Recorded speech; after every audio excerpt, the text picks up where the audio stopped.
시청자 여러분 안녕하십니까?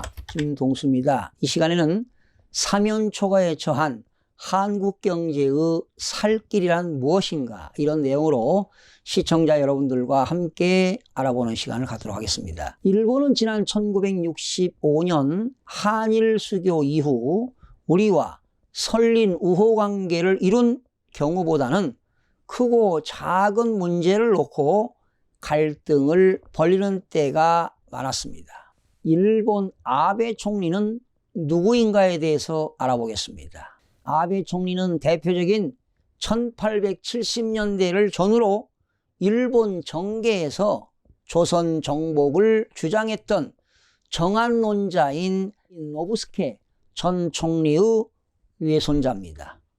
그리고 출신 지역도 조선 침략의 전진 기지나 다름이 없었던 야마구치 현이기도 합니다. 아베 총리는 정한론자의 우두머리인 요시다 쇼인의 제자들처럼 한일 관계를 계속 나쁜 방향으로 끌고 가는 인물이기도 합니다. 그가 총리로 있는 동안은 한일 관계가 순탄하기 어려울 가능성이 큽니다. 일본과 외교, 경제, 문화 등 거의 모든 분야를 교류할 수밖에 없는 숙명적인 일입니다. 정부 정책의 대전환이 필요할 때입니다. 일본 보복을 대응해서 정부는 아마 예산을 편성해야 할 것입니다. 피해 기업들에게 대해서는 대출 만기 연장 등 금융 지원도 아끼지 않아야 할 것입니다. 특히 부품 소재 산업 육성에 장기적인 전략으로 예산도 투입해야 할 것입니다. 일본의 보복은 한국의 주력 기업과 산업 생태계를 겨냥하고 있습니다. 정부는 소득주도 성장론과 규제 일변도 정책 대신 기업 경쟁력을 키우고 시장의 활력을 살리는 경제 활성화 기조로 정책 방향을 대전환해야 할 것입니다. 마구잡이 복지나 관제 일자리 정책에 따른 재정 낭비를 전면 재검토하고 부품과 소재, 산업 투자 등 경제 활력에 집중해야 할 것입니다. 냉철한 경제 외교 전략을 수립해야 할 것입니다. 한국과 일본은 돌아올 수 없는 지금 강을 건너고 있습니다. 일본의 행동에 우리 국민들이 분노하는 것은 당연한 일 아니겠습니까? 하지만 국민들의 감정을 존중하고 이를 그 길의 계기로 삼는 것은 정부의 마땅한 책무이기도 합니다. 그러나 소모적인 감정을 부추기거나 이에 편승하는 것은 국익에 절대 도움이 되지 않습니다. 냉정한 전략과 현실적 대응이 필요합니다. 흥분하는 대신 치밀한 중장기 전략을 세우고 차근차근 실천해 하는 것만이 답입니다. 당장 시급한 것은 우리 기업이 받을 충격을 최소화하는 것입니다. 고위 당정협의회는 일본의 경제 보복을 전화 이복의 계기로 삼겠다는 결의를 다짐했습니다. 이런 내용을 보게 되면 중장기적으로 소재, 부품 산업의 경쟁력을 강화하고 대기업과 중소기업 간의 협력적 분업은 물론 해외 우수 인력들을 국내에 취업을 시키고 그리고 우리나라의 대기업들이 해외 기업들을 인수합병에 하게 되면 정부가 감세 혜택을 주고 또한 우리나라 대기업뿐만 아니라 중소기업들의 경영을 혁신시키고 청장년 일자리 늘리기 등을 내걸었습니다. 당연히 필요한 일 아니겠습니까? 정부는 이러한 내용들을 차질 없이 정책을 추진해야 할 것입니다. 당장 원료와 부품이 끊어질지 모를 기업들엔 격파, 소양이라는 느낌을 지울 수가 없습니다. 일본 외 대체 구매처 확보를 위한 예산과 세제 지원, 그리고 기술 개발 노력을 가로막는 각종 규제 개선 등 구체적이고 기업 지원 정책이 시급한 것은 사실입니다. 경제 전쟁에 나서는 기업의 사기를 꺾는 반기업 정책도 이번 기회에 손볼 필요가 있다고 생각됩니다. 냉철한 위기 관리가 절실할 때입니다. 한국과 일본은 결국 싫던 좋던 머리를 맞대고 살 수밖에 없는 이웃 나라들입니다.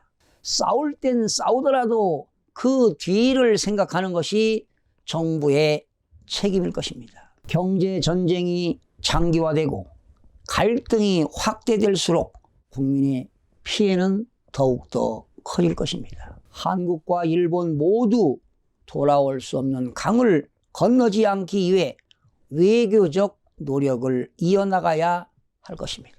민관이 긴밀하게 협력해 첨단 소재와 부품에 대한 연구 개발과 상품화를 서둘러야 할 것입니다. 국제사회 여론은 어떠한가에 대해서 알아보겠습니다. 백색 국가 제외조치 시행일인 28일까지는 아직 시간이 남아 있습니다. 일본 내에서 반아베 목소리가 커지고 일본의 자유무역 질서 훼손에 대한 국제사회 여론도 일본에 우호적이지는 않습니다. 뉴욕타임스는 일본의 이번 규제가 세계 시장을 공포스럽게 했다고 뉴욕타임즈가 비판하기도 했습니다. 일본 도발에 단호히 맞대응하되 대화를 통한 해결 노력도 병행해야 할 것입니다.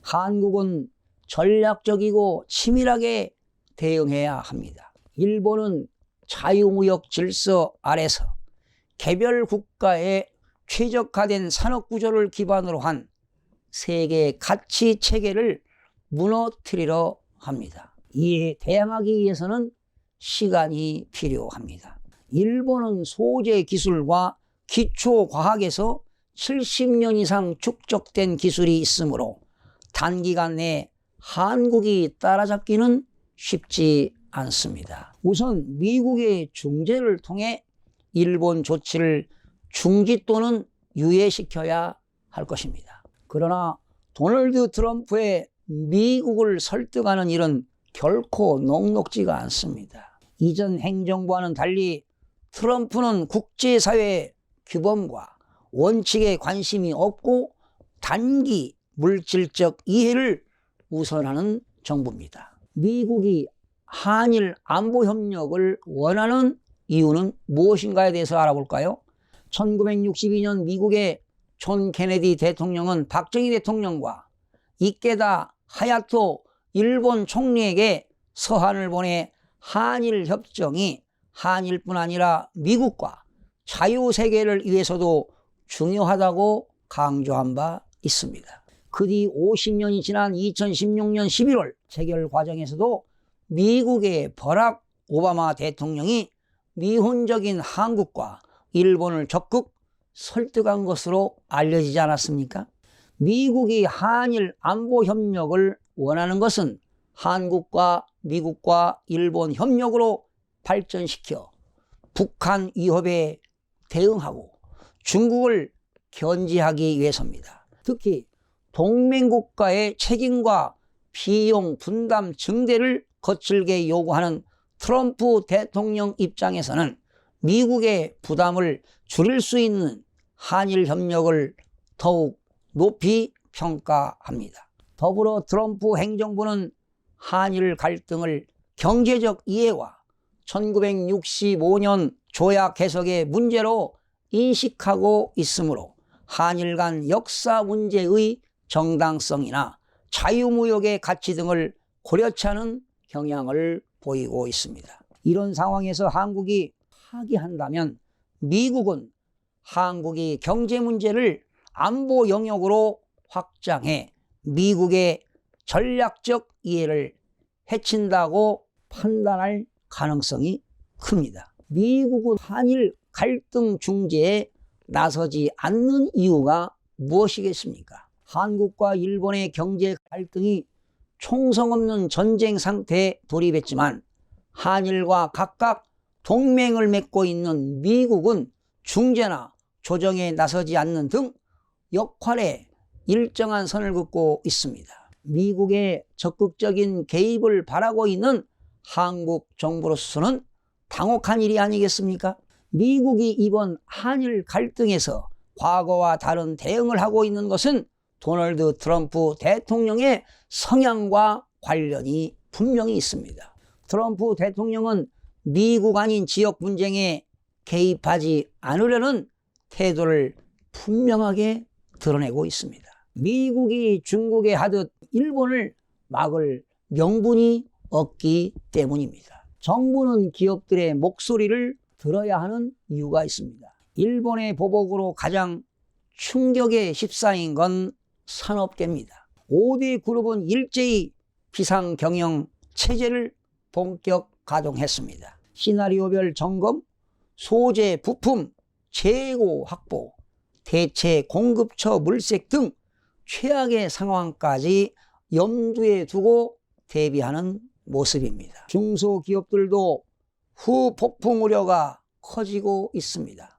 중소기업 중앙회 조사에 따르면 일본과 거래하는 상당수 중소기업은 6개월도 버티기가 힘들다고 답했습니다. 다급한 기업들 입장에서는 정부가 대책을 내놔도 실효성이 떨어진다고 느끼는 게 한두 가지가 아닐 것입니다. 소재, 부품, 국산화만 해도 적지 않은 시간이 걸려 당장의 대안이 되기가 어렵습니다. 수출 규제 영향권에 들어간 업종과 기업이 대폭 늘어난 데다가 저마다 처한 현실이 다르다는 점도 고려해야 합니다. 산업 전반에 걸친 과감한 대책과 함께 맞춤형 지원이 절실합니다. 이럴 때일수록 정부가 기업들의 목소리를 제대로 듣고 정부 정책 위반자들이 기업과 긴밀히 협력하며 극복해 나가는 지혜가 필요할 때입니다.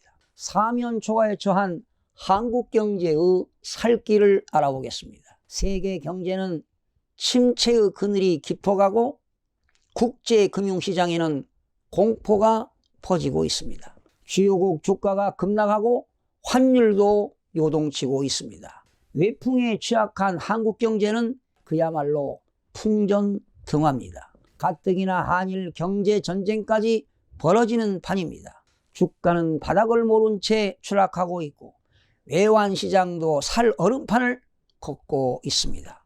금융시장 곳곳에서 외국인의 자본 이탈 조짐까지 감지되고 있습니다. 외국인들은 코스피에서 사흘간 1조 3,208억 원어치 주식을 더 팔았습니다. 세계 경제 규모 1위에서 3위인 미국과 중국과 일본이 가세한 무역 환율 전쟁이 장기화된다면 1997년 외환위기 같은 사태가 벌어질지도 모를 일입니다. 정부와 금융당국은 작금의 금융 경제 현실을 직시하고 비상한 각오로 대처해야 할 것입니다. 글로벌 환율 전쟁이 몰고 올 자본 유출과 자산 거품 위험에 선제에 대응하면서 외환 관리 및 유동성 공급 등 실효성 있는 조치를 취하는 일입니다. 무역 분쟁이 국내 산업과 수출에 미칠 파장을 면밀히 따져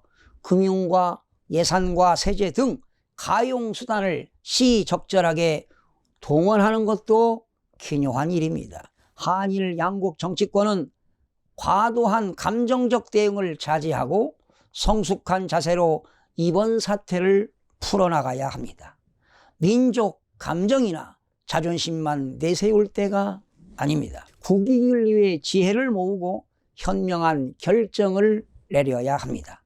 일본이 수출 규제 품목을 반도체 부문으로 국한한 지금이 협상을 시작할 타이밍이기도 합니다. 문재인 정부는 기업 경쟁력 강화와 규제 완화 등을 통해 경제 활력을 불어넣는 쪽으로 정책 기조를 조속히 수정해야 합니다. 이것만이 사면초가에 처한 한국 경제의 살 길입니다. 시청해주신 여러분 대단히 고맙습니다. 매일매일 최선을 다하겠습니다. 내일 아침에 찾아뵙겠습니다. 마음이 드셨다면 구독, 좋아요 꼭 부탁드리겠습니다. 고맙습니다.